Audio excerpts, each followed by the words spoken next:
Hello everybody and welcome to another duplicitous episode of Poddywood. I am one of your co-hosts, Andrew Roger Carson, and with me as always is...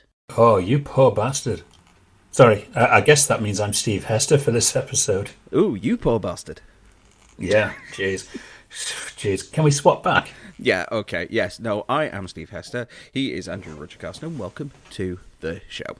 Yes, this is obviously part 2 of our Harry Potter and the Philosopher's Stone. You almost said that, didn't you? I almost did. I almost got it out, but it's indecent exposure in some places.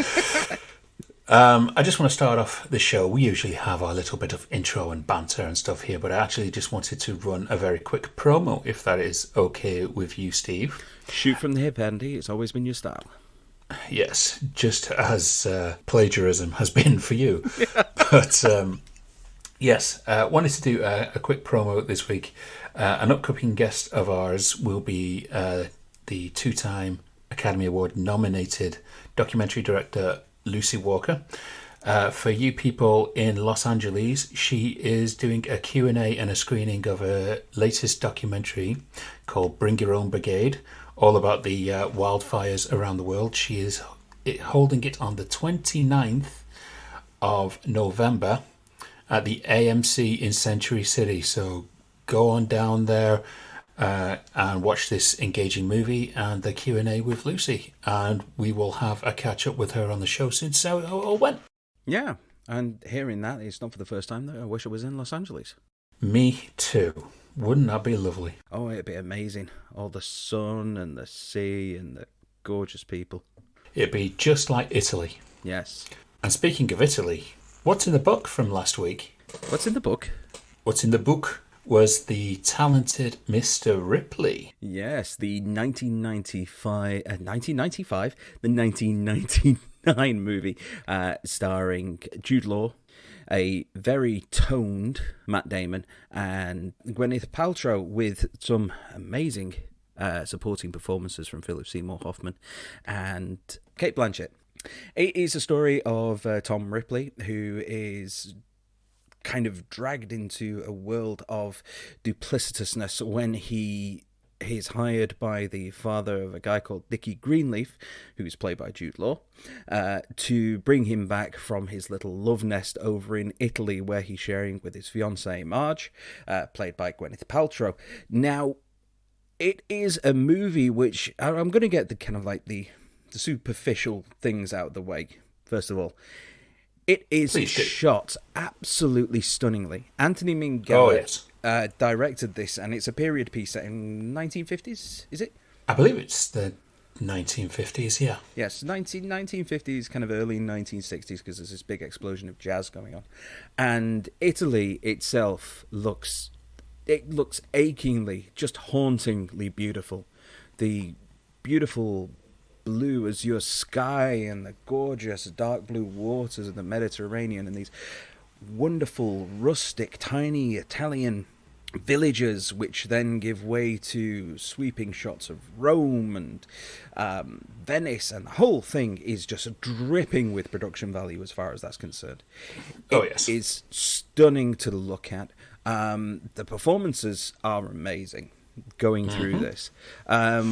Possibly Jude Law's American accent is a little bit iffy, and it does it does kind of drop out in a few places, but it's only a tiny little criticism. Seymour Hoffman's awesome, but then again, he was pretty much awesome in anything that he was in, and seeing Cate Blanchett in this in such a small role was actually a little bit of a shock.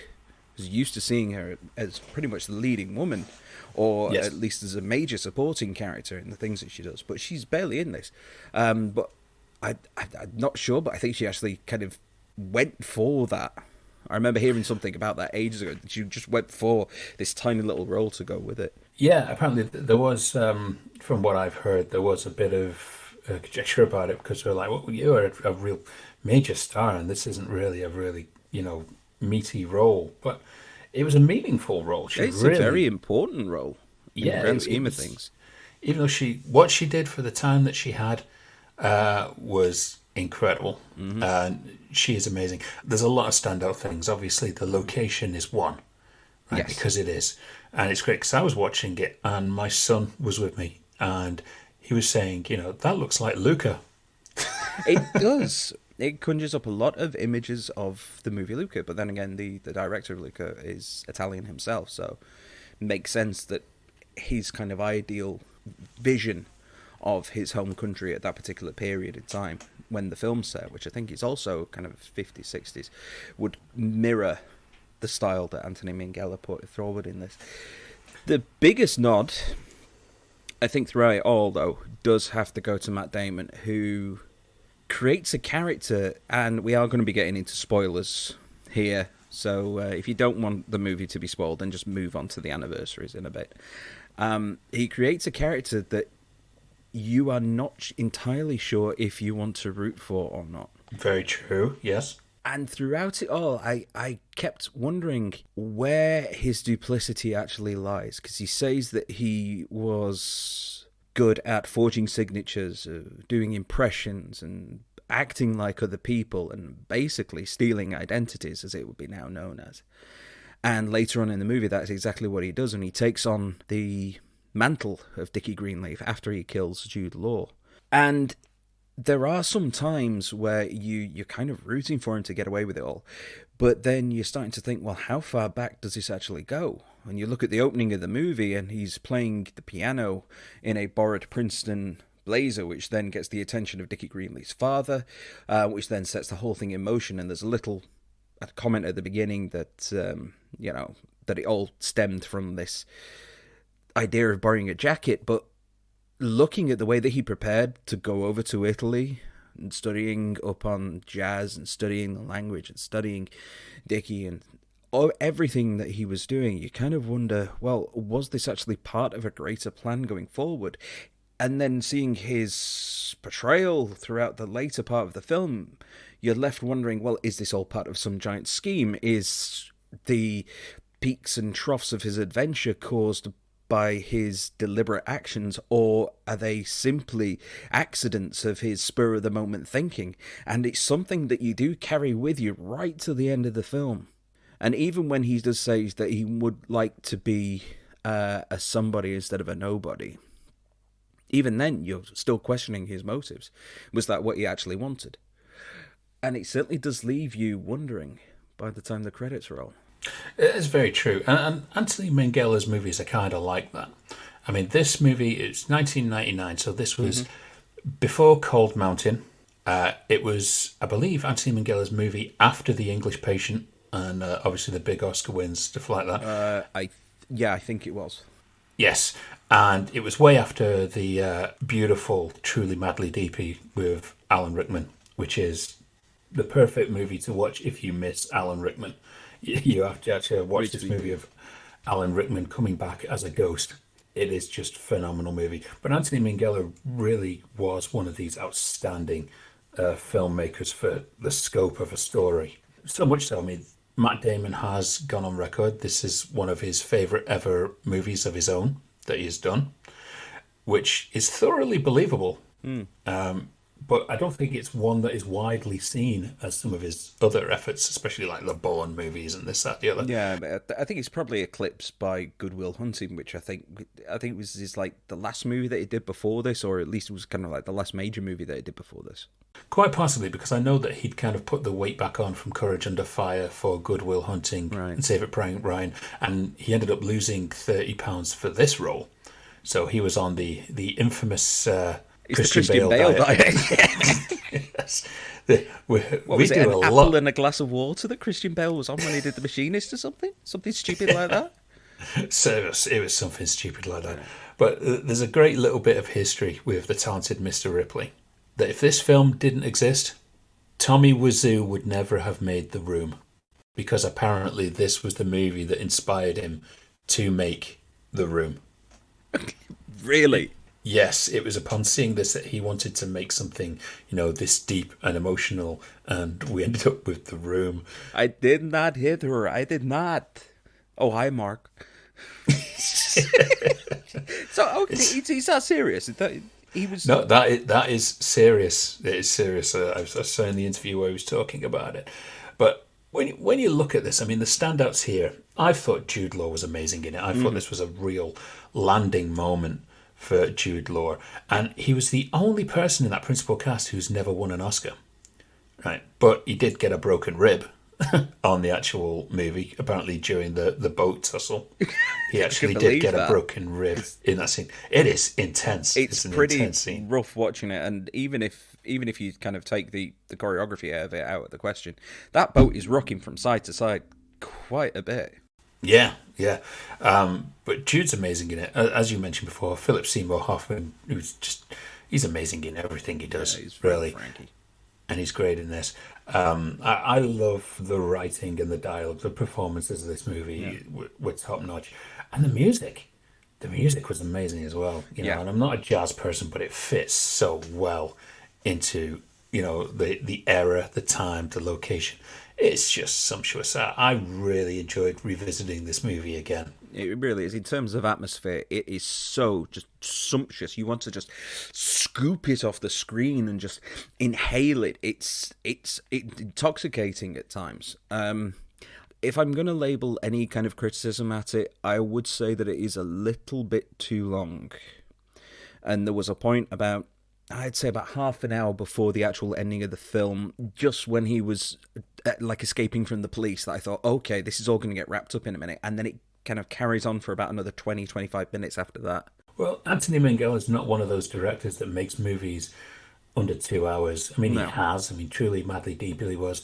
There's another movie called Breaking and Entering, which was pretty good. It was under 2 hours, but he's known for the big scope movies like this, Cold Mountain, English Patient, and all stuff like that. He certainly missed as well. I was so saddened when he had died.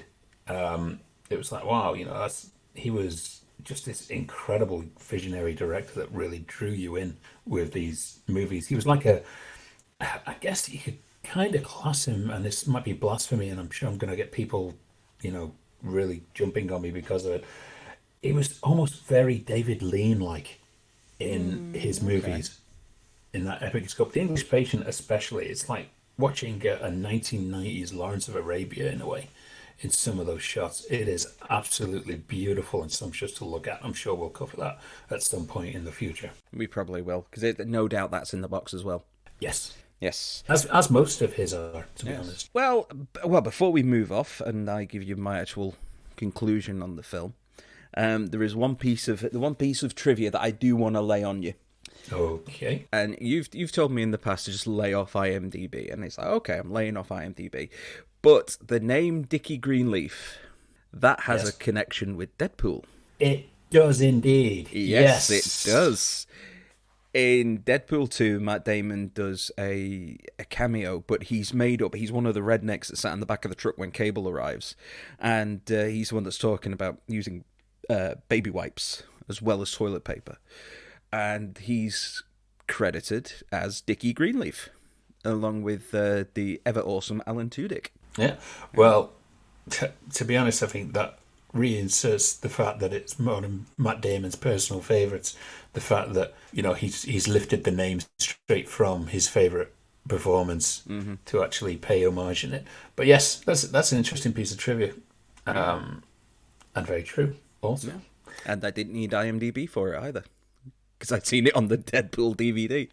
Well, there you go. See, you don't need IMDb. You're a smart guy. Don't go to everyone else's bullshit on IMDb.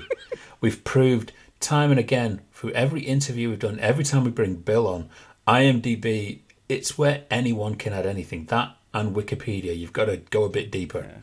But for you, Steve, we just love hearing what you pick up from watching the movie. Yeah. And my pickup from this is, like I say, if I have any criticism, it's slightly a bit too long. But in terms of the performances, in terms of a story and a character that kind of haunts you and stays with you and forces you to analyze what it is that you're watching on screen, it's a perfect example of that. It really does stay with you. And actually, one thing that we haven't really touched on is Gwyneth Paltrow. And she's the only character in the entire movie who actually twigs what it is that Ripley's doing. And no one believes her. But it's good to see it, because I think that was So this was 99, so they probably would have been filming it in, say, 98. So it was the year after Seven.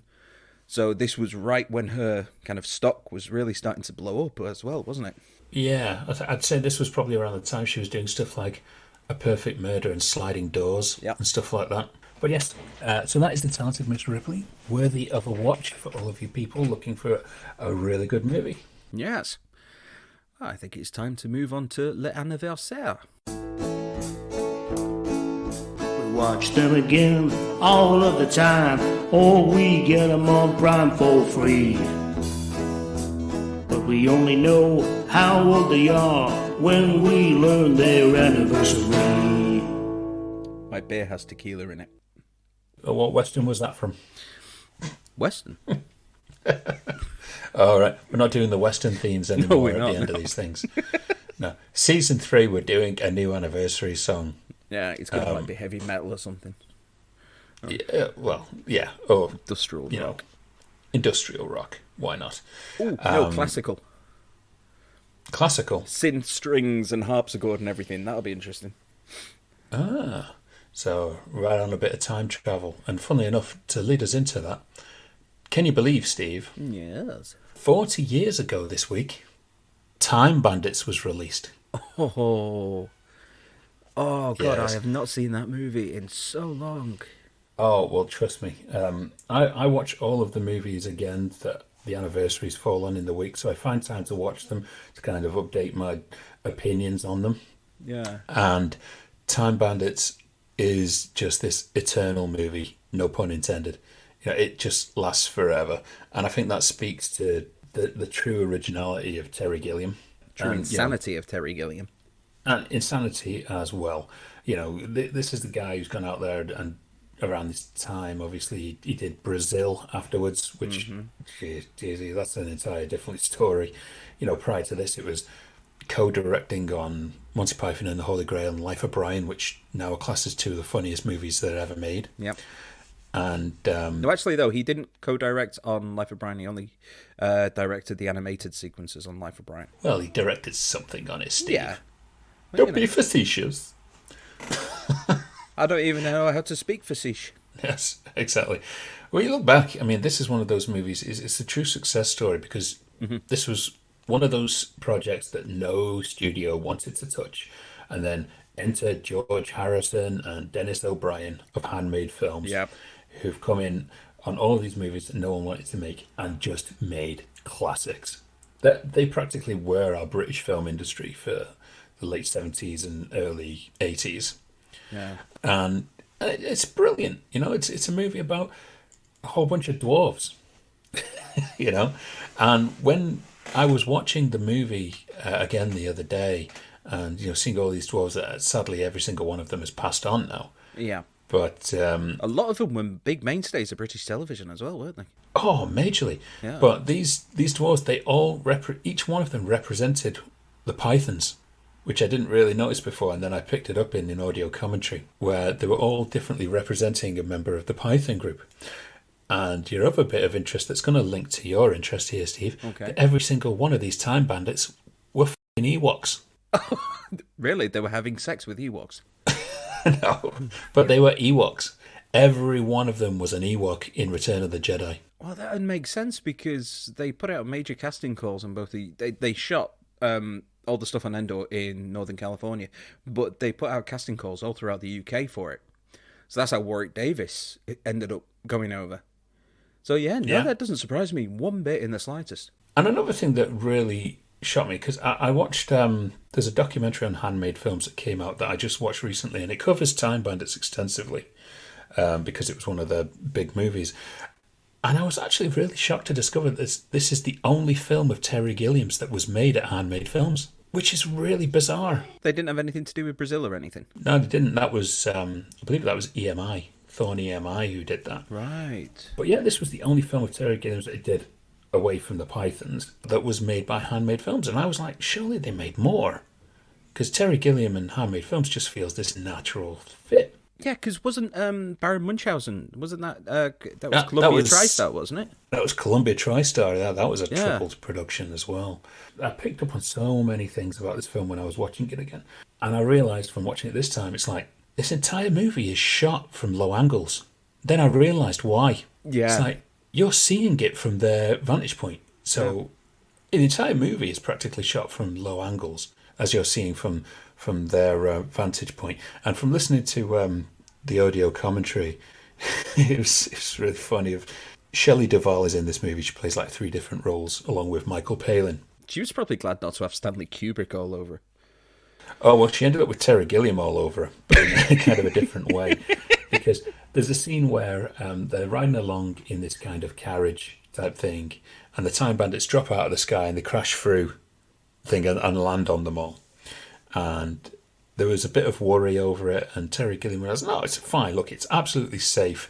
You know, Shelley, you're going to be absolutely fine. Watch, I'll even prove it to you. And he ends up climbing this ladder to a tree and doing the jump to show her and lands on her and injured her. Apparently, so it was like, yeah. Oh, shit. That's one of the only big American stars you managed to get in for this movie. You know, if you'd have landed on Sean Connery, he would have knocked you out. Well, yeah, because Sean Connery is the one that I remember being in it the most. But then you've also got David Warner as he's like just like the personification of evil, isn't he? I can't remember the name because, like I say, it's been years since I've seen it. Well, he is from Salford. Wait, is he actually from Salford? Yeah, David Warner was actually from Salford, along with your mate Christopher Eccleston. Who I'm still expecting a knock on the door after last week's episode and just open the door with him there going, am I an arsehole? Do I look like an arsehole? And then smacking me. Yeah. I love you, Chris, honestly.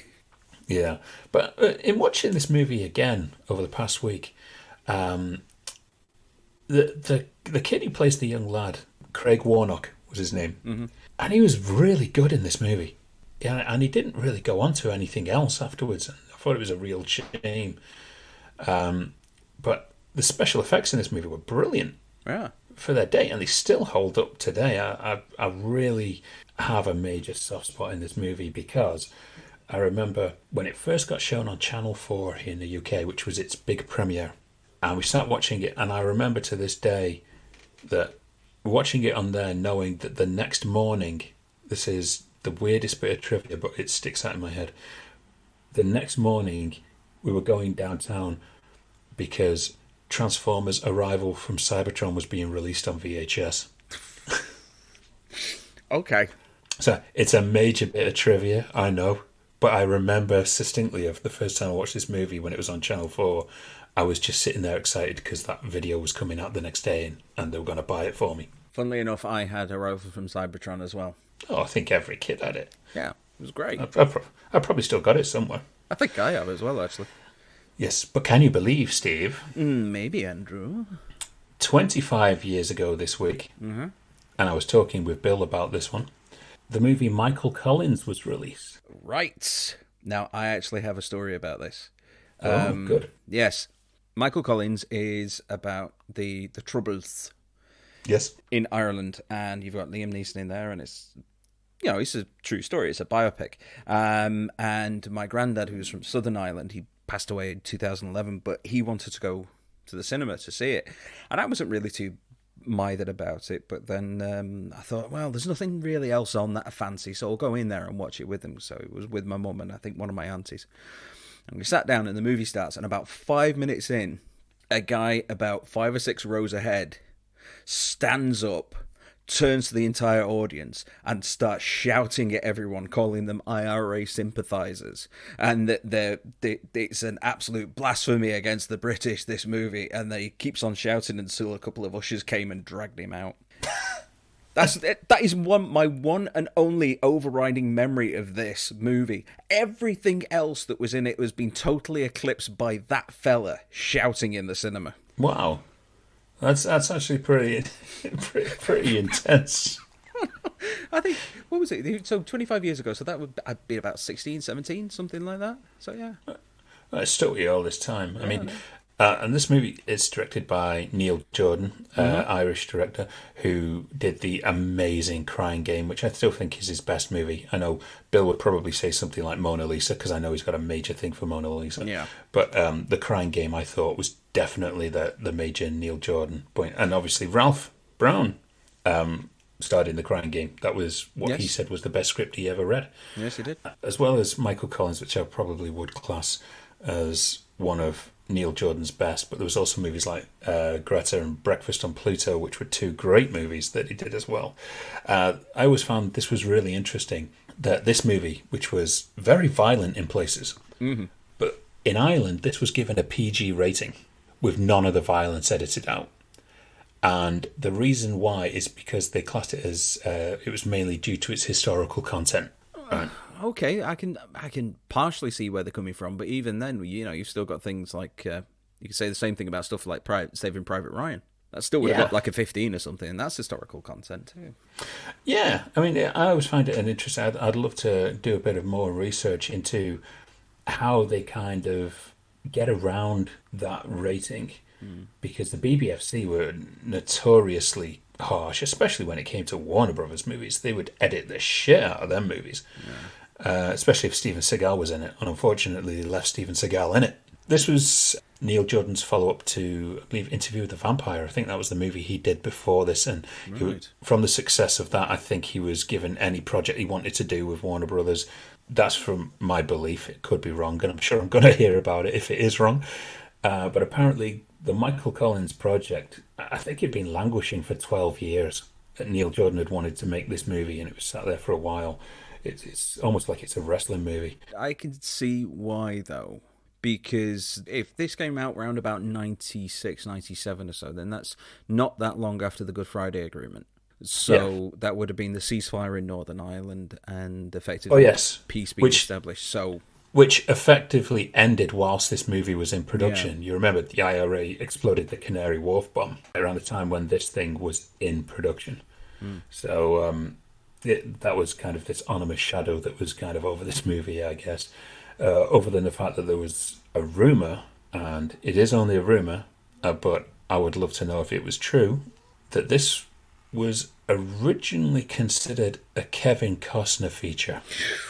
Ooh, I hope that is just a rumour, because no offence, Kevin, I'm glad that you've kind of made a comeback over recent years, but no. Liam Neeson, when it comes to Michael Collins, because Liam Neeson was great in this movie, he was.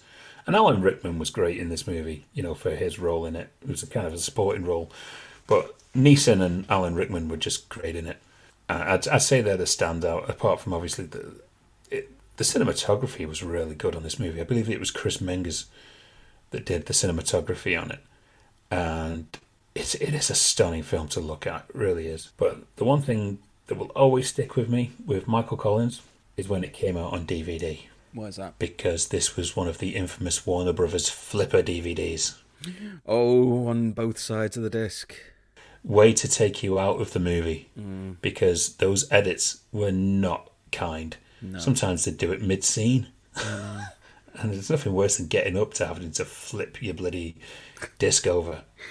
I remember being so excited when the single-sided version of Armageddon came out. Oh my God! And I was able to watch it just from start to finish. And I don't care what anybody says about that film. It's proper Bruckheimer kind of cheesy popcorn flick shit, and I love it. So that was like the extended version of Armageddon that only had one extra scene of Bruce Willis going to visit his dad. I think so, yeah. Who was played by Lawrence Tierney. Yeah. And it was about 20 seconds. I think it added 20 seconds to the runtime, if that. I must apologise to everyone that my voice is still husky. I have been... Well, the worst thing is, on this show, it's going to seem like I have had like this virus come and go for 6 whole weeks. And it's not. We recorded all the interviews first, and then I have had this virus now for going on 2 weeks. This is my 3rd week with it. Yeah.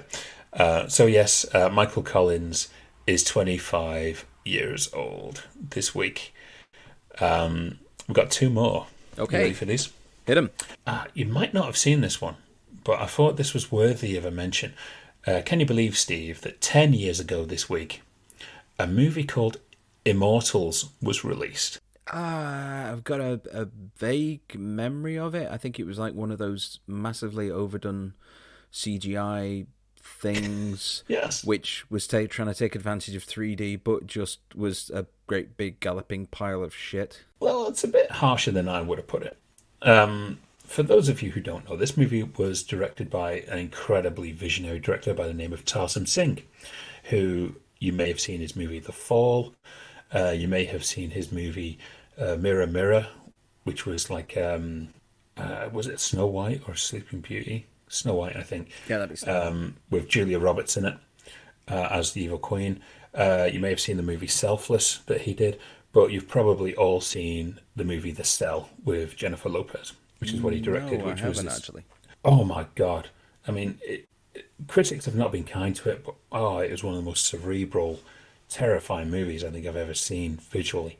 What you may know of it, I mean, Henry Cavill was the guy who really believed in this movie because he actually started training prior to the funding even coming in for this movie. And he did all of this training at his own expense. And the financing for this film ended up falling through like 3 times. And Cavill just kept in shape all the way through. He fully believed in this movie that it was going to get done. And it is all, all about the gods and the humans and all this. Mickey Rourke's in it, which I think was one of the last high-profile things Mickey Rourke did before he started sliding back down the ladder again. It's one of those movies where all of the men are oily muscle men. It's oily muscle men. They all look like they've come out of a Renaissance painting. And I went to see this movie in 3D, and it's so much better in 3D than when I actually did watch it not 3D. Because the one thing that I really do like about this is they had a very kind of unique way of the gods moving differently than the humans did. Right? It was brilliant the way they did it. I mean, basically what they did, they filmed the actors who were playing the gods at 1,000 frames per second, and then everyone else was just in kind of regular. So it is an amazing effect, and I really do like it. It's a movie that didn't get a lot of press, and I don't even know if it was released widely. I remember that. I think the only reason that I was actually aware of it in the first place was I saw a standee when I went to the cinema to see something else. That was pretty much it. Yeah, that's how I came across it, because I hadn't seen any trailers for it. I was just like, oh shit, this looks like 300. But it's Tarsem Singh, so it's going to be visual. You've got to see this on a big screen. And it's amazing. The production design, as with all of Tarsem Singh's stuff, is absolutely amazing. Make really good makeup on it. The music is amazing in it. But it is one of those things you really need to appreciate it by watching it in 3D, because it does lose a lot. And I know it's hard to kind of see these older films in 3D unless they are released on Blu-ray 3D. But if you do get a chance to see it in 3D, it's such a better movie for it.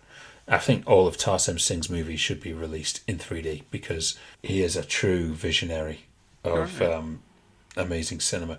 And if you see The Cell, you'll see what I'm talking about. It's not in the box because it's not certified fresh, but it's something you probably should hunt down in your own time. And speaking of the 3D part, I probably will watch The Cell. I remember the poster and Jennifer Lopez in kind of like a red suit with a weird collar. But in terms of 3D, I think I'm one of the only champions of the 3D push that happened a few years ago. I like it. I've still got a 3D TV and a number of 3D Blu-rays. I like it. If it works, and if it's not Clash of the Titans, which didn't exactly have the greatest 3D, but, if it works, it works. My eyes were opened when I went to see Avatar in 3D. That was the first time I saw a movie in 3D, and it was like, holy shit, this is the future. Yeah. To be honest, it wasn't kind of like the big sort of monster effects or anything like that. The one things which actually stood out to me were things like the holographic display in the cockpit of the ships, and how you could actually kind of like see the depth between that and the panel that was below it, and the displays that was on the windows and things like that. Funnily enough, that's what I took away from Avatar more than anything else. Well, speaking of taking it away, let's talk about our last one. I purposely saved this one for last. Go on then. Can you believe, Steve, that 30 years ago this week, The Fisher King was released? Okay, I've got to be honest, I haven't seen this one either. Okay. Well, this is another Terry Gilliam. He seems to like releasing his films around this time of year. For me, I I went to see this at the cinema because all of the adverts made it out to be this really kind of quirky Robin Williams comedy with Jeff Bridges, and it's really deep. It has probably one of the best depictions of post-traumatic stress disorder I have ever seen in a movie. And I'm not going to give you a spoiler because it is in the box and you are going to have to watch it. Okay. But I think it's right up there as one of Robin Williams' greatest ever roles that people probably haven't seen. And you can tell it's a Terry Gilliam movie because you have posters for Baron Munchausen and Brazil in the video store, which was the old trick. Why not just promote my old movies? I'm going to promote the two movies that were massive failures for me all over this. And to be honest, I think up until 12 Monkeys came along, I think The Fisher King was probably one of his most celebrated movies. Yeah, I think probably until 12 Monkeys, everyone was just ready to give up on him, really, weren't they? He's gone through stages like that, though. But this was the movie where he broke the 3 Terry Gilliam rules. So Terry Gilliam was notorious that he would not direct anyone else's script, he wouldn't work with any major studios, and he wouldn't work in America. And he broke all 3 of these rules to make The Fisher King because it was based on someone else's script.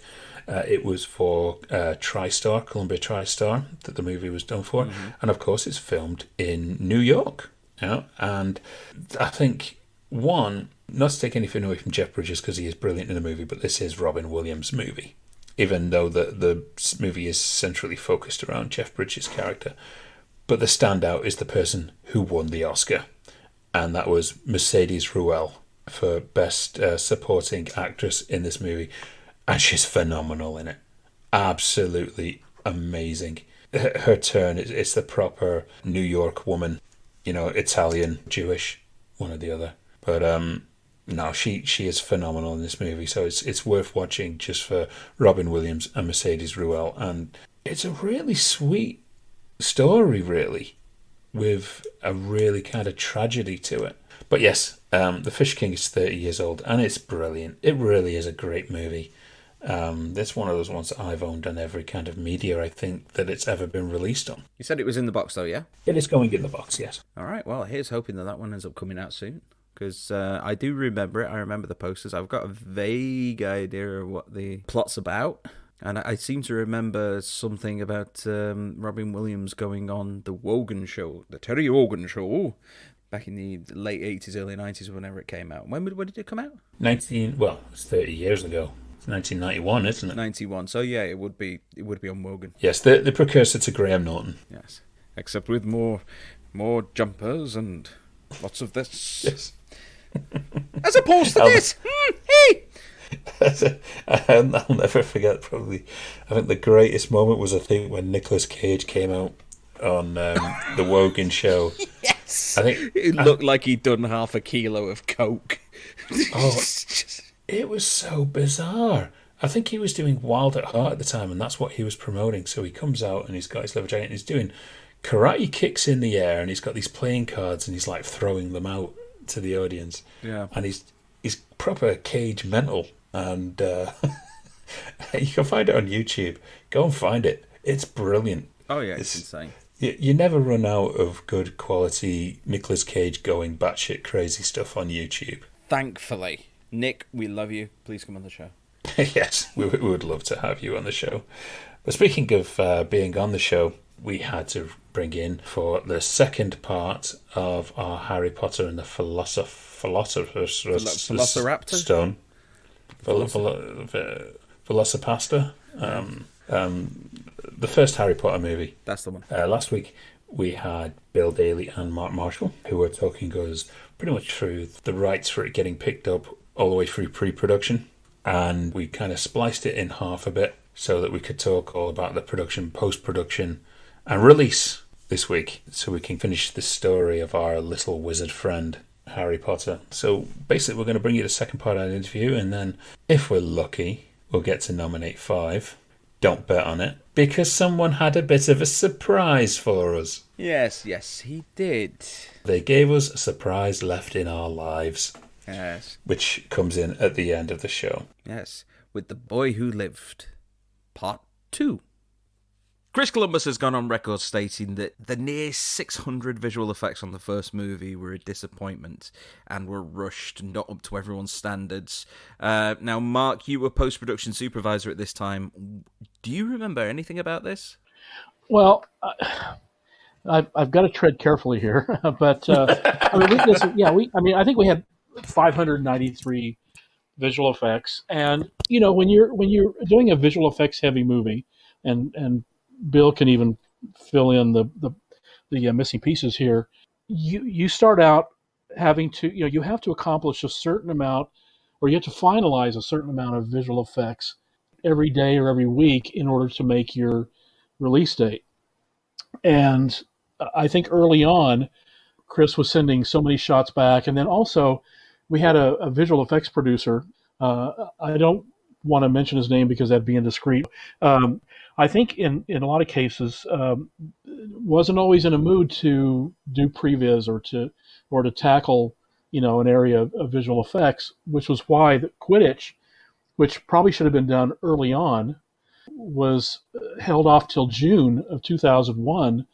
5 months before the release of the film, and took 2 months to do. So anyway, the effects started piling up, and Chris kept sending them back, and it just kind of created a bottleneck, and we got to a point where we were endangering the release date if we didn't just go with the effects that we had. Yeah, and that wasn't all of it. I mean, I get it. It was under a lot of pressure, and it wasn't always easy to deal with. I mean, for that reason, I think, more than anything else. This was a huge movie for everybody. But I think Warner Brothers erred in, this is Monday morning quarterbacking, going back. I think the studio erred in granting a huge deal with Sony ImageWorks to do all the visual effects. They thought they were getting a package from Sony ImageWorks. And I think they learned from that you don't put all of your eggs into a single basket. That there are, even if it's ILM, because there are certain visual effects houses that specialize in certain things, and others are not as good as they are with that. So you have to send off your visual effects stuff to the person or the vendor who can do it the best. And putting everything into one company does not service the production as well as it should. So that's part of it. Okay, Rick Mayall was featured in a number of scenes playing Peeves, but all of his scenes pretty much were cut out of the movie and were not even reinserted in the extended edition, which also came out. Was this a question of pacing for the movie? Was the scenes not very good? Why were they completely lost? It was unnecessary. Peeves was just an unnecessary character, really. I mean, he never propelled the story. All he did was do mischief in the castle. And although it might have been quite amusing, it didn't really advance the story at all. And the additional material was an invention of DVD. When DVDs came in, became commercially available the same year that this film was greenlit. And so Warner Home Video was always looking for extra things to entice people to buy the DVDs. And so the promise of some extra material kind of loomed in there. But the extra material is inferior because it wasn't finished. The stuff, those scenes have been cut out long before the movie was finished. So then it became the task of Warner Home Video to kind of like finish these things up and add them as extra material. And it's stuff that the filmmakers had already abandoned. And I wasn't all that thrilled with what they had done with what Warner Home Video. I mean, they do a great job. Period. They do a great job. But it just seemed to me that if they were going to create stuff for extra scenes and all that, they could have chosen better. But I think they got stuck with what was partially finished. Okay, so basically they didn't want to go back in and redo all the special effects or finish what was already half done. They just thought, okay, that's enough. Just put that to one You put side. as much money as you can into it, but I mean, this is added material that nobody really needed to see. We didn't really need to see Voldemort come into the Potter home at Godric's Hollow and kill everybody. Well, that was really considered too dark an opening anyway. Yeah, they went back to that later on in the series where you see, they went back and used some of that material because I don't think they went back to the actors and had them do it, but it's possible. But the stuff was already discarded. So, and you'll find that a lot of things, not just the Potter stuff, but a lot of different movies where they have extended scenes and all that, they don't really add anything. They just make the length longer. Would be a nice little curio, I think, for a lot of fans to see. Like for example, in Ghostbusters, there's that extended scene at the fortress, which kind of made it into the movie where Ray gets a ghost to perform and act upon him. And I think that's only now just been released as part of an extra on the Blu-ray. So who knows? But that May pop up in the requires, future. but it requires an investment to finish the visual effects. Yeah. Yeah, and Peeves was just a cutout on a stick. That's all it was. That's how far it got. Was literally a cutout on a stick so that the kids had a visual reference. Oh right, so he wasn't even there on set in like a motion capture suit or anything. No, it was Rick Mayall's voice, which was pre-recorded and then played back on the soundtrack. Oh, okay. Well, that kind of goes nicely into the next question about the soundtrack, because it is now famous as this wonderful John Williams score, but apparently James Horner was originally contracted to compose it. How did Williams eventually end up being attached to the project, and what happened with James Horner? That's news to me. It was always John Yeah, Williams. I don't think Horner was ever considered. No. Oh. This is yet another one. We're coming with all these questions, and it turns out that the internet is nothing but lies! And sadly, James Horner is gone and can't weigh in on this. Gary Lamel was the head of music at the time. I'm not aware of any discussions. The studio loved James Horner. And everybody loves John Williams, not just our studio. But I mean, Warner Brothers, James Horner did a lot. He was the go-to guy when we had to replace Troy, the score on Troy. Yes. James Horner came to the rescue on that. And he's delightful to work with. But I am not aware of any really serious discussion with him to do this movie. And of course, these composers never turn any work down. They could be doing 6 scores simultaneously, and they just never turn any work down. They never say, I can't do this, I can't do that. So, it was always John Williams as far as I knew. Well, and in fact, John Williams actually scored music for the trailer. That's he wrote the Harry Potter theme well in advance or Hedwig's theme for the trailer. So he was on board early on, and Chris loved John because John scored Home Alone. There you go.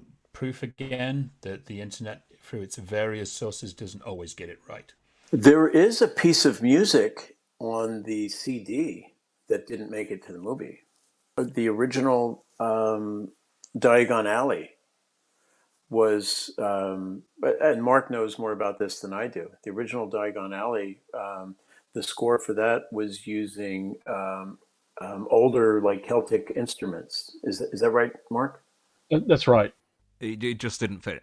Yeah, I think Chris wanted something more welcoming, more familiar. I mean, and I think he felt that the Celtic instruments were maybe a little too unique. I don't know. I'm trying to think of the word for it, but so they ended up cannibalizing a piece from later on and using it in that sequence. Yeah, it's basically the pieces from the score that we'd already heard.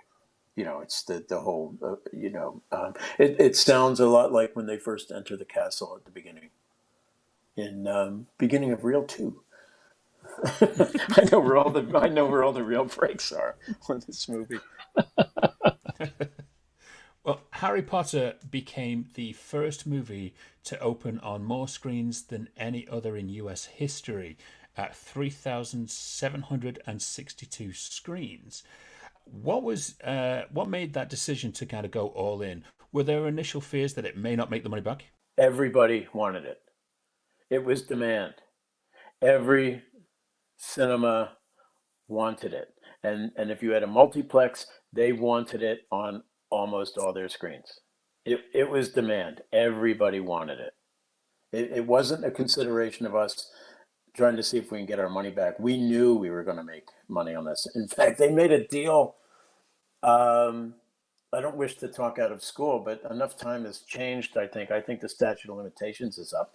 They made a deal with ABC Television here in the US. So this movie was already in the black before it was released. Wow. And they made a deal with the German tax authority. At the time, in Germany, they were taxing you on your assets, I think more than your income. So there were, I don't want to say tax cheats, but I think there were German investors who understood that there was a tax advantage to buying into motion pictures. And so we got money back from not only the British tax authority, but the German tax authority on this too. Now that doesn't cover all the marketing costs and stuff like that, but the total cost of the negative was paid for before the prints were struck. Yeah. And as far as the prints, I can tell you that, the film opened day and date in several territories around the world. We ended up with 23 languages, subtitled and dubbed, 14,000 prints. And that also included the alternate reels for the different territories, the Philosopher's Stone and Sorcerer's Stone. So it was a printing nightmare. It sounds like it. Oh, they had all the labs going. They had all the Technicolor labs were going. Hollywood, New York, Montreal, London, Rome. They were all printing away. Thailand. There was even a prints being struck in Thailand. There was. It was an incredible undertaking, but we had learned from The Matrix. We'd done The Matrix only 2 years earlier, and we learned from The Matrix that that there were scoundrels around the world who were pirating this stuff, and one way to defeat that was to have all the territories open as simultaneously as possible. So, how much did each of those reels actually cost? I'm just trying to put in, because this is a massive number. Well, it's this movie was it was 8 AB reels, right, Mark? I think it was 8 AB reels, Yes. 1,000 or 2,000 feet apiece, 1,600 feet times whatever. I don't know what release printing is. Not as time consuming as making select prints and things like that. But it's got to be 11 cents a foot or something like that, I would think. I could go back and look at my. Let me see if I have my rates. I do have Technicolor film rates here. I'm looking right now at my iTunes, and I'm looking to see where that Celtic piece was that John Williams did. Well, for God's sake, don't play it. We can't afford to have a copyright strike. No, I don't. But I don't see it. I don't see. There's nothing that jumps out at me as, oh, that's the one. But it is. That piece of music is actually on the CD. Well, while you're searching for that, Bill, Harry Potter went on to become the biggest grossing movie of 2001, even beating the Lord of the Rings, Fellowship of the Rings on the box office for that year. It was Chris Columbus's biggest financial hit at that time, which obviously resulted in him being brought back for Chamber of Secrets. So what was the atmosphere at Warner Brothers following the grosses news? It just reinforced for us that we had a winner. We by the time the film had come out, we'd already previewed it in Chicago. We did this thing on the first film. Most of the studios, Warner Brothers in particular, believes in the preview process, where we really want to put this in front of an audience and get scores. Now, that none of the Harry Potter films ever scored incredibly high, but I think that was because they were never finished enough. The visual effects were always so rough you really had to have an imagination to view these things. And we screened this film. Did you come to Chicago, Mark? Yes, I was there for both Yes. screenings. Okay. So we we screened it in Chicago. That's because Chris was from Chicago and he wanted to go home and and see his family and stuff. So it was a nice sort of like 4 or 5 day thing for him to come to the U.S. because we went to Chicago and then we came to L.A. to talk about it, and then he would go back to England. And I have to tell you that his wife's family looked like the Weasleys. Is that right, Mark? Yes, they're all redheads. He's married to this beautiful redhead, and they have these beautiful redheaded children and nieces and nephews. And all of her family came to the screening, and it was like a bus had opened up and spilled out a truckload of Weasleys. Well, it's a pity that they never had the kind of like a Weasley family reunion, and then they could have just come in and just played most of the family. And I mean that in the nicest way. I mean, I really do. I mean, Chris's family, they're all wonderful. I mean, Chris is a good guy, and the whole family is wonderful. But it was really funny. You know, you're watching this movie, and then you're seeing all these little gingers walking around the theater. And then we sort of set the and then David Heyman always said that, you know, Chicago was our lucky place. We had to go to Chicago, you know, which I never quite understood. It was all about getting Chris to come home. But there was a lot of discussion about where we were going to preview. They didn't want to bring it to LA and then start all the internet chatter, because I think Ain't It Cool was riding high at the time. And they wanted to make sure that kids from the center of the country, the Midwest, would be able to understand the different British accents from all the kids. You had a variety of kids there from different parts of England, and they wanted to make sure that American kids could understand them. So we ended up previewing all of the Harry Potter films in Chicago. That particular cinema we used wanted to shut down, and I think we kept them open. We paid them to stay open until we finished the second Harry Potter film. There we did the previews on that, and then we had to move to another cinema a little further north in the city of Chicago. And I think it was on the third one that word had leaked out that there was a preview. There was some obscure Italian website, and it really threw the studio into a tizzy. And at the last second, we moved. And then we finally settled on the AMC River East, I think. I think you were, I don't think you would have gone to any of those, Mark. No, I didn't. But it was, Chicago was always an adventure when we were doing these films. Now, speaking of The Lord of the Rings, like Andy's just brought up, and it's something that I can do all day. For 3 years, these two magical franchises faced off against each other at the box office. And while Harry Potter was made directly by Warner Brothers, Tolkien's epic was made by the Warner Brothers' own New Line Cinema. So, despite the dual ownership for the parent company, was there any worry on the production side as this being overshadowed by this also hotly anticipated adaptation of what was, at the time, the single biggest selling book of the 20th century? I think it was, I think they viewed them as slightly different audiences. I did get a sense there was competition, personally. I got a sense that there was competition, but I never felt Harry Potter was in danger in any way. And it's funny because my own son preferred the Lord of the Rings over Potter. I mean, it was the battle scenes that really captivated my son. Yeah. I've got to be honest, I'm more of a Lord of the Rings fan. But there is one thing, though, which always stuck in my brain as over here in the UK, and you probably know, the BBFC started putting details of what could be expected from the films on the poster. So I think it was a PG or a 12 or whatever, and it contained fantasy spiders. And it had the exact same thing on the Two Towers. So I just remember just that period just looking out for posters which had fantasy spiders on them. They seem to be everywhere. I think you probably got different posters than we did. Yeah, I don't think I don't remember the spiders taking spiders are especially in the second film, right? Yeah. Yeah. I don't remember them being especially. Yeah.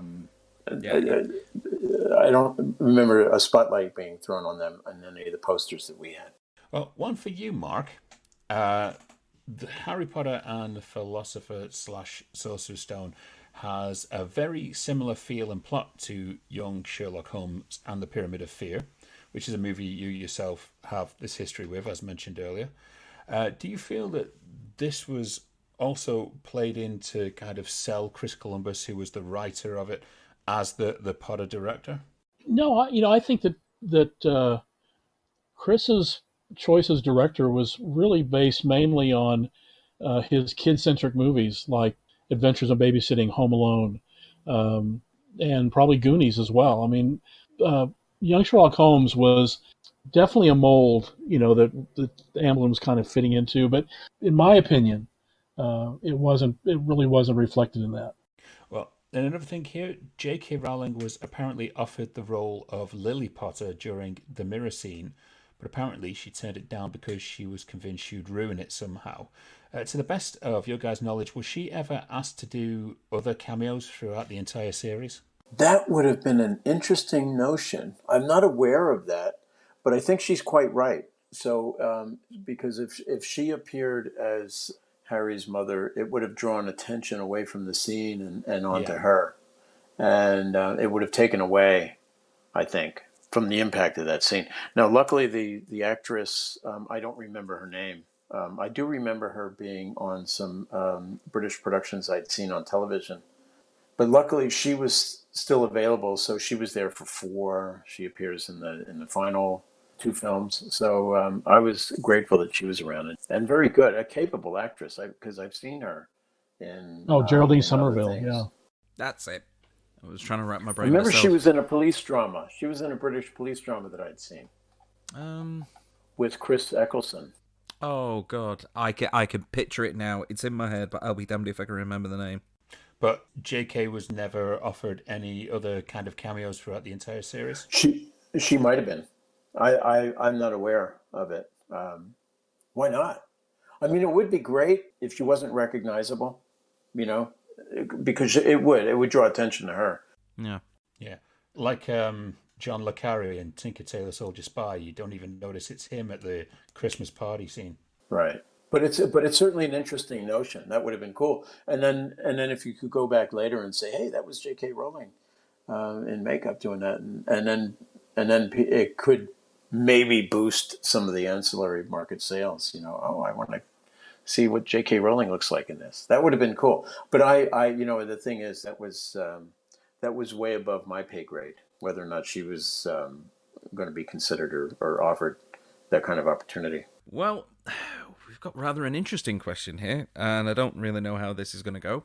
But the 1986 movie Troll features several characters called a Harry Potter. There's a Harry Potter Jr. and a Harry Potter Senior, and it mirrors several of the elements from the story, including the usage of magic and fighting trolls. Now, J.K. Rowling claims there's no connection, but was this ever brought up as a potential issue throughout production? Not to me, not as far as I know. There we go. That's your simplest answer. Well, I have to tell you that Warner Brothers probably would only take a second seat to Disney on aggressively protecting their copyrights and their trademarks. So I have to believe that if the legal department thought there was an issue, that they would have pursued that, and certainly I would have heard of it. And surely that would have fell on the books and not the actual movie studio, because it's adapting a book first that would use elements of that, like Harry Potter and use of magic and fighting trolls. I don't think it would actually fall into that domain. Probably personally. not. It's just interesting when you just look at the parallels between that old schlocky horror movie from the 80s and this one. That's fair. Yeah. They always say, what is it? Every single movie only follows like 7 to 9 different 7 stories. stories. When realistically, what they should do is just nominate 5. Now's the time to nominate 5. Nominate 5? Yes, nominate 5. Not 3 or 4 or 6 or 9. Now's the time to nominate 5. No, it was quick on the draw.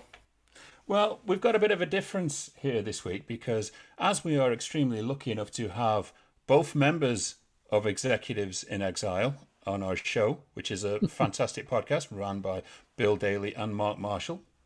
Yep. It is on Brigade Radio 1, and you should check it out. It is a fantastic podcast, and I've been on it myself 4 times, so it's pretty good. But I'm who's leading counting? so far. Who's counting? But seeing as though we have these wizened studio execs here, it wouldn't be right not to do a nominate 5, but as I believe they have decided to completely hijack our segment. Yes, we've changed from wizened to wise asses. And we are we wanted to hijack this because we've already appeared on this thing. So we've already nominated 5 pictures, and I'm sure there's an infinite number of things that we could nominate in the future. But I thought it would be fun to nominate 5 books related to film rather than films. So instead of sending you to Netflix or a video store or whatever, that we would send you to a bookstore or a library. Yeah, maybe you could go to bookpages.co.uk, was it? Yes, yeah, and you could buy DVDs there too, I understand. Maybe a DVD of the book. Yes. You never know. I think you can buy everything there. Even an old VHS copy. Yes. Well, these are obviously going to be, I guess, you're nominating 5 of the best books in relation to film between the 2 of you. Yes. Well, we're nominating 5 books that we think should be essential reading. If you want to get into the film business or stay in the business, or if you just want to be more informed about the business. Is that accurate, Mark, you think? That's perfectly accurate. Okay, so I take it Mark's got 2, you've got 2, and then you both agree on 1. Well, Is that how it is? It's I told Mark that Mark and I had discussed this previously, and I said to Mark, I want to take a more literary route here. I came up with 3 books, and then I asked Mark to come up with 3 books or 2 or whatever. I didn't want to inject my 3, and hog it all. So I came up with 2 and an alternate, and then so maybe we'll end up with 6. I don't know, but Oh, yes. It's not like our countdown is important, really. No. yeah. We can add and subtract numbers all we want, especially when Bill Daly comes on. So what we're going to do, we will start, I guess, with number 5. Who's got what for us for number 5? Do you want me to do that, Mark, or do you want to take it? Yes, please. Yes, please. Okay. Okay. This is not a technical book about filmmaking. This is about someone's experience in Hollywood as a filmmaker. Okay. And I think this is an essential book for everybody who loves films. And that's Frank Capra's The Name Above the Title. Yes, I have read this book.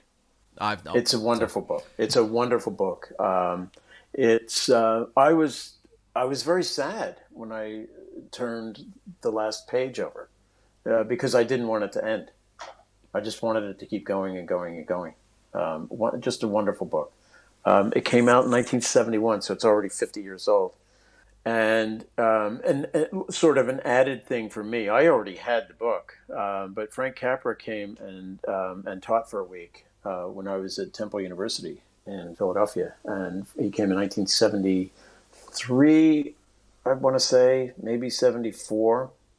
He came and taught for a week, and I attended every class. I talked to him after every class, and then I asked him all kinds of questions, and then he sort of took his show on the road, as it were, and visited other universities and all that, and eventually worked his way back to Princeton University, which is not far from Philadelphia. And I remember Two friends of mine and I drove to Princeton one night, and we actually sat in a screening. This was unique to Princeton. They did screenings, and then he came and did Q&As after the screenings. We went and we saw It's a Wonderful Life. It was not generally available in those days. It fell into public domain because Paramount botched the renewal of their copyright on it. So now it's everywhere. But in 1973, 1974, 1975, it wasn't generally available anywhere. And so it was a real treat to sit and watch that film for the very first time with Frank Capra sitting about 3 rows in front of me. And I remember when he did the Q&A, I got up to ask a question and he recognized me. He pointed up and he said, "Temple." So that was cool, and I took my book with him, and I got him to sign it for me, which was a real treat, and I still have it. Perfect. Awesome. So that's Frank Capra, name above the title. The name above the title, yeah. Name above the title.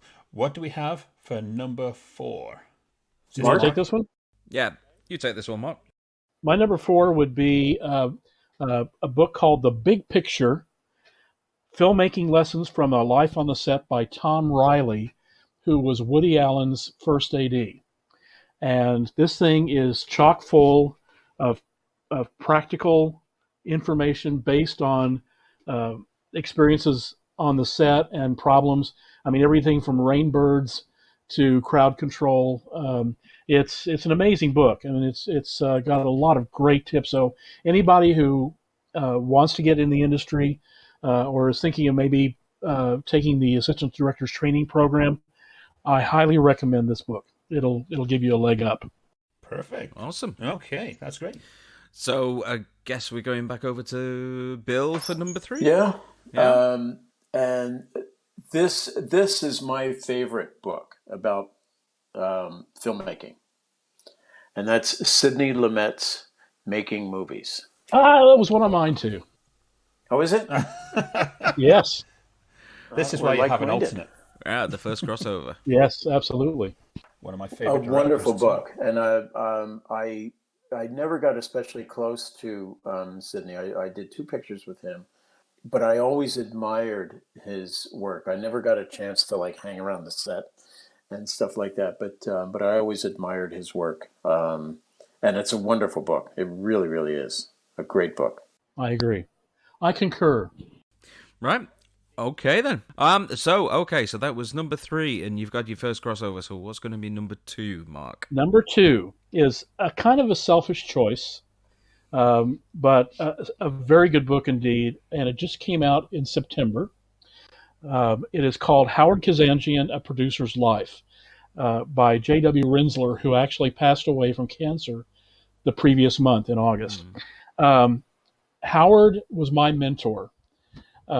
In fact, he's the reason I'm in the business, because he gave me a shot as a film runner on the sequel to American Graffiti, and then kept me on at Lucasfilm and started me in the business. But it's a great book. Howard was not only a gentleman, but he was one of the greatest producers, so organized and never raised his voice on the set. He is well loved. And but he started out as he went through the director's assistant training program, and then was on The Wild Bunch with Peckinpah. He did Finian's Rainbow as a first AD with Francis Coppola. Was Hitchcock's first AD on Family Plot, and then George Lucas gave him a chance to produce the sequel to American Graffiti, and then went on to do Return of the Jedi. And Raiders of the Lost Ark. So it's again full of practical information, and I actually have a quote in the book, so I kind of have a personal stake in it. No, what a brilliant choice, and I'm going to hunt this book down myself. I will too. Well worth it. So now Well this worth it. leads us down back to Bill for the big number 1. What have you got for us, Bill? This book is, if anyone who knows me, this is a very, very obvious choice that I would make. But it's not. I wouldn't make it number 1.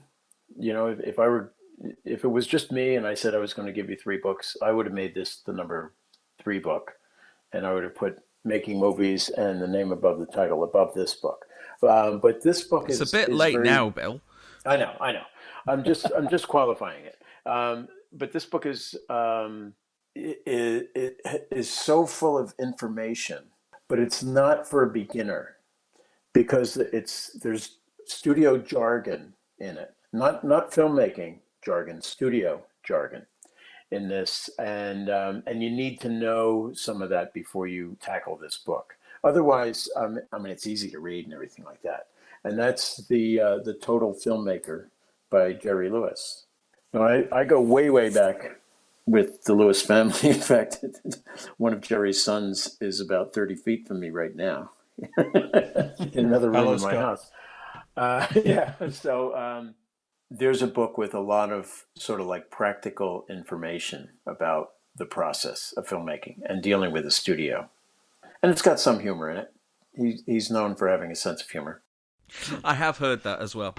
Yeah, and this book was actually based on his lectures at USC in the cinema department. It's the first book on cinema I ever bought back in 1971 in my hometown, and was kind of the deciding factor on me wanting to be in the film business. All right, so pretty influential for both of you then. Yes. No. Yeah. Well, Awesome. Thank you very much for hijacking our show for this very informative Nominate 5. There are actually some books here that I am going to put an order in. I'll go on to Amazon, find the best deals for them, and wait for them to come so I can see what's in the box. There's, I would tell you, there's a new edition of the Total Filmmaker. I mean, it's so new that it's like in the last 2 months. There's a new edition of the book. With some added material in it. Not that they've added chapters, but the visual information that's in there. The original book has photographs in it, and it has a couple of script pages and things, pictures of Jerry on the set with cameras and stuff like that, because he gets into lenses and lens selections and things like that. But the new edition, all the photos I think are different, but they're similar. I mean, they're in the same vein. But he also has some storyboards in the new edition. So that would be the 2021 edition. And you'll find that the 1971 editions, it came out the same year as Frank Capra's book, so 50 years ago. The original edition you'll find can be difficult to find and rare, so very expensive. There we go. Can we do the link now?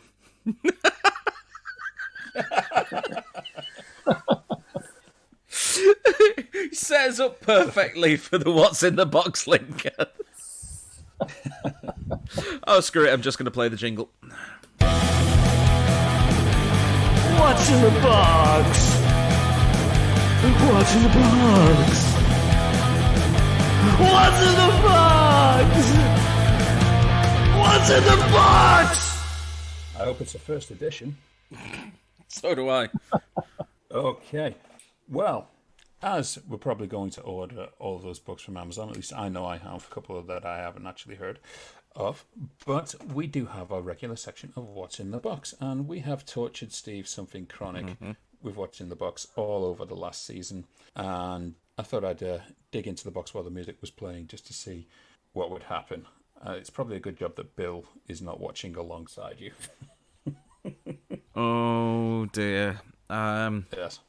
I'm sure Bill is probably going to say to me later on, why this movie? And the main reason being is because it is certified fresh. And I have a feeling you haven't seen it, Steve. So we ended up with Stanley Kubrick's Eyes Wide Shut. No, I haven't. I actually heard Bill there go, oh. Yeah, I could hear the tea spitting from right here. Oh my God. No, I haven't actually. To be honest, I've only ever seen 2 Kubrick movies, and that was The Shining and Full Metal Jacket. So. Oh, just think, you could have ended up with 2001: A Space Odyssey. I know. 'Cause that's in there as well somewhere. Yeah. Tell you what I could also have ended up with. I could have also have ended up with a copy of Gothic by Steve Hester, which is now available as a digital download from many reasonably priced booksellers. So there you go. All right, we're just running free promos now, are we? They're talking about books. I might as well put my book out there. Go on. Have you got a book out there, Mark? Have you got one, Bill? Not yet. Not yet. As soon as we are, they're all up to sea. I don't think I my haven't even book got a book would out there clear the legal department.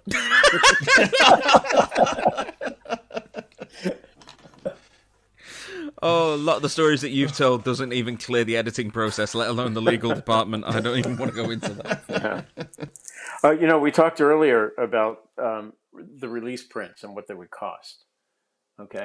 So I'm looking at the 2010 price list from Technicolor. Now, we would have gotten a discount on the release printing had Mark Marshall, the post supervisor, delivered this movie on time. Wait, what? What? Say we what? used to get a discount if we delivered to Technicolor the elements 6 weeks in advance of release. We would get a discount on the release printing. But this movie did not get finished 6 weeks. Well, it was. in advance. Hey, wait a minute. Wait. In my defense, it was almost 6 weeks. It was 3.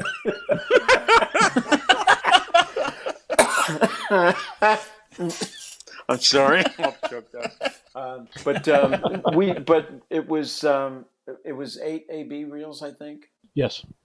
So 16,000 feet times roughly 18 cents a foot, depending on whether you're using Vision or Vision Premier stock on your release print. So that's $2,880 per print. Wow. Times how many thousands? 4,000 prints times 8 AB reels. That's $11,520,000. Wow. Give or take. In Mark's defense, he was stuck in downtown LA traffic. Yes. En route. And I was not happy about it.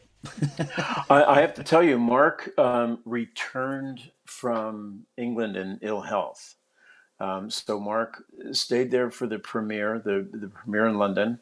That was in Leicester Square, I guess, at the Odeon, right? Yes. Okay.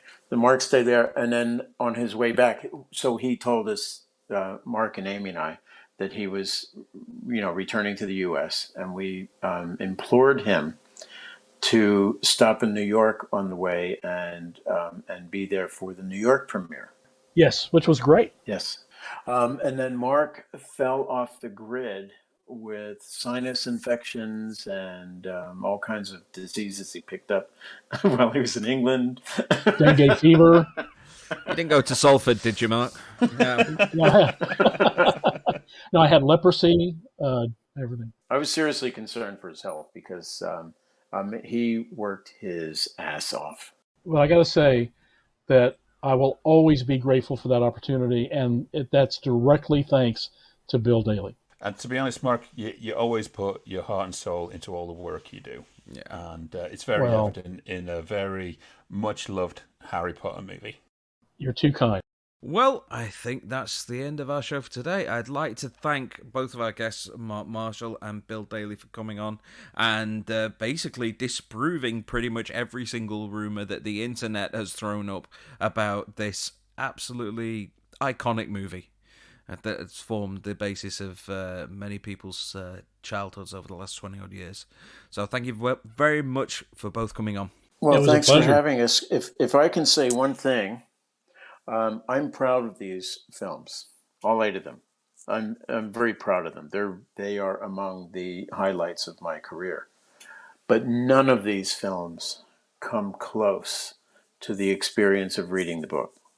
So read these books. Yes. By all means, see the films. But read these books. These books are absolutely amazing. I agree. It's very true. There's so much more reward from reading the book. So basically, we are going to be hearing again from Bill. Yes, we've threatened you, Bill. He'll be coming back on in the near future, as well as Mark Marshall as well, who is going to be coming on and talking about his years with Richard Donner on probably your favourite topic to talk about, Mark, the Goonies especially. Among others. And many others. I am going to say right here and right now, after my bombshell during season 1, Mark, when you come back on, I will have seen the Goonies from start to finish. I'm holding you to that. Yes. Yes. I think you will be pleased to have seen it. I mean, it's a really nice movie. I mean, it's Has a lot of heart. I've seen bits of it here and there, but I've never seen the whole thing all the way through. So I'm gonna hold. That is a promise you can hold me to. Okay, I'll be quizzing you on it. And Bring it on. And then he's got to watch New York Minute. Oh, oh my God! no. I wouldn't wish that on anybody. Oh man! Oh God! Please. Well, you might prefer that over Eyes Wide Shut. Denny Gordon direct that? Yes. I like Denny Gordon a lot, and we did several too. films with her. But that, for other reasons, political reasons, at the studio, that movie opened up some floodgates that I would have preferred the studio not surf down. I mean, Yeah, it was interesting. Yes. and I barely remember the film. I mean, I understand the premise of it. I have seen it, but I barely remember it at all. I'm looking this up probably right for the now. best. Oh, you better put that one in the box. Although I'm sure it's not certified fresh. Oh wait, are we talking about the film with Mary Kate and Olsen? Yes. Yeah. Yeah. Yeah. Okay. Well, anyway, it's time for us to sign off. But thank you very much, gentlemen, for coming on. We will look forward to speaking to you again very, very soon. Thanks, guys. In the meantime, have a happy Halloween. And Bill, stop putting those razor blades in all the sweets. And remember, wrapping up cat poop in a Tootsie Roll wrapper, that also doesn't quite work either. Where do you guys come up with this stuff? I never even thought of stuff like that. Who thinks of this stuff? I don't know. I know. But for now, it's a goodbye from me. And it's a goodbye from me also. Take care.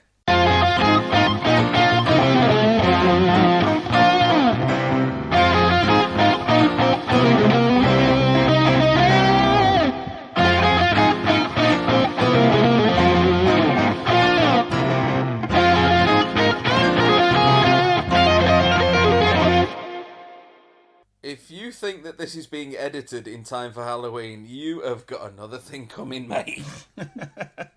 I know.